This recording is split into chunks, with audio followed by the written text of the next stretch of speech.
Hello there, thanks a lot for coming by PosterCentral.com's video blog today.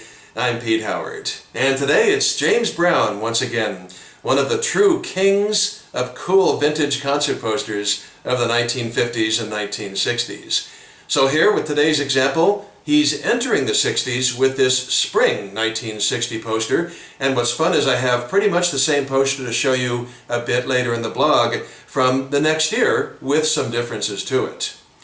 But here first you've got this, black and red concert poster playing up the famous flames as part of James' act with, fiery flames making their way up there, not just around their name, but a few permeating up through the top part of the poster. See that around please, please, please and everything. Really a nice design, really a bit of a subtle touch, but really gives it a hot feel, I guess you could say. So both posters I'm going to show you, 60 and 61, are globe poster window cards at 14 by 22 inches, and the other one is pink instead of red, so definitely hold on for that one.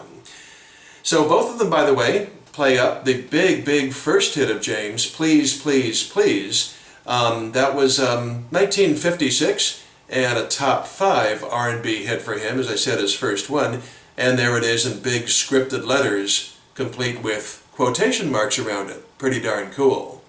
But I want to show you one image, not even the second poster yet, that shows where this design was derived from. I've got a picture of it, and this is from 4 years earlier, and it is simply the earliest known James Brown concert poster, summer of 1956, right when Please, Please, Please first hit. And check that out. The poster's from Columbus, Ohio, and the bottom's been trimmed off. I'll blog this at a later date when I get access to it, but there you have that Please, Please, Please, so that's really sweet. That's 4 years earlier, just amazing. Well, what this can do that couldn't is bring in his other 1950s monster hit, and I'll come in a bit closer, and that of course would be Try Me, which it's above the first please there, number 1 R&B in 58 and 59. Then a not so successful song title on there, you've got Good Good Lovin'. That was an October 59 single that didn't even chart. And, that's a little weird from a poster perspective because both I'll Go Crazy and Think were R&B hits leading up to this. But, I guess this probably was designed before those really took place, or took hold, I should say, on the charts.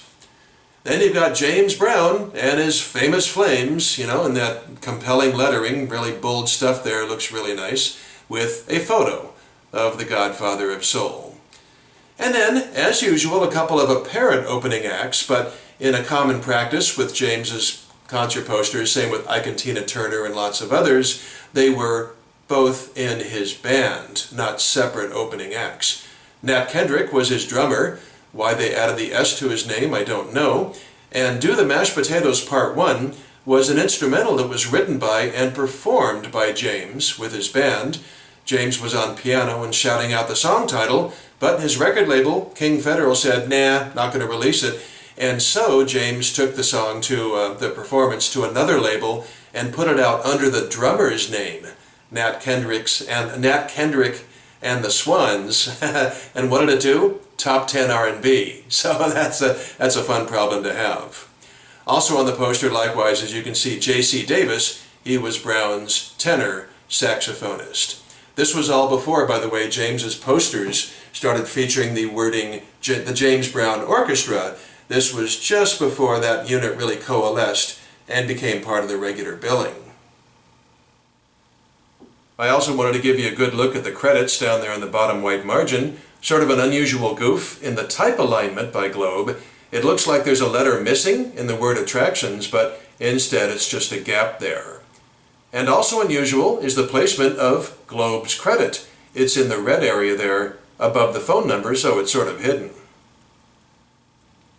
So this was a typical tour blank with Globe's trademark blue block lettering populating the venue box there. Show and Dance, Jefferson Street Armory, downtown Syracuse, New York. Friday, June 17th. By the way, at that time his current single was Think, which went top 10 R&B and top 40 pop. Then it says 9 till 1 o'clock, admission $2 in advance and $2.50 at the door. Then you've got a couple of lines of ticket information on there with a couple of misspellings corrected by hand, which often happens. And just above the red portion, Billy Adams proudly presents. And here's a look at both of them side by side for just a moment to give you a comparative look. 1960 in red and 1961 in pink. And notice how the two really differ under the famous Flames oval. I'll get to details in just a sec. So, pick your favorite color, red or pink. Well, I think for me the unusual nature of the pink is what makes me favor this one a little bit. This was exactly 1 year after the previous poster, by the way. The Syracuse one was June 17th of 1960, and this is June 16th of 1961. And the show took place, the big show took place, in Eatonville, Pennsylvania. Now, as far as why that song Good Good Loving is still on there, I don't know, that's a mystery.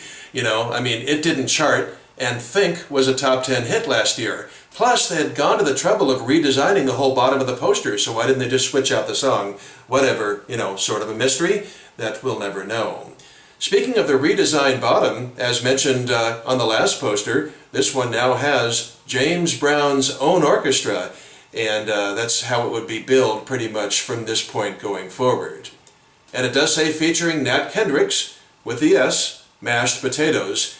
So the fact that he's still misspelled a year later, I don't know, it sort of like takes away from the theory that it was a clumsy typo.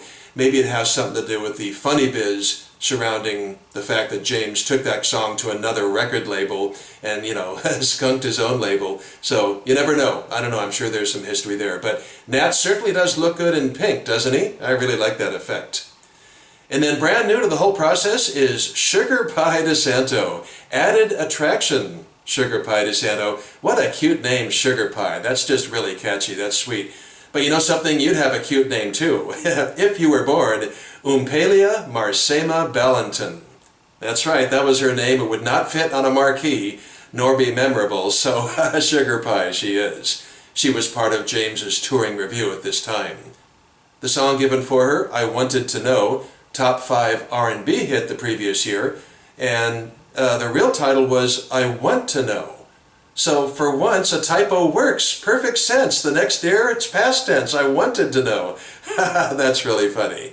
And then down in the lower right-hand corner, you have the Globe poster credit. Boy, a couple of outstanding, amazing window cards from the King, James Brown, to start off the 1960s. A couple of real beauties, red or pink. Pick your poison. Either one would look great framed on a wall. Thanks a lot for dropping by today. Really fun stuff. Hope you enjoyed it, and we'll see you again for something soon. Bye-bye.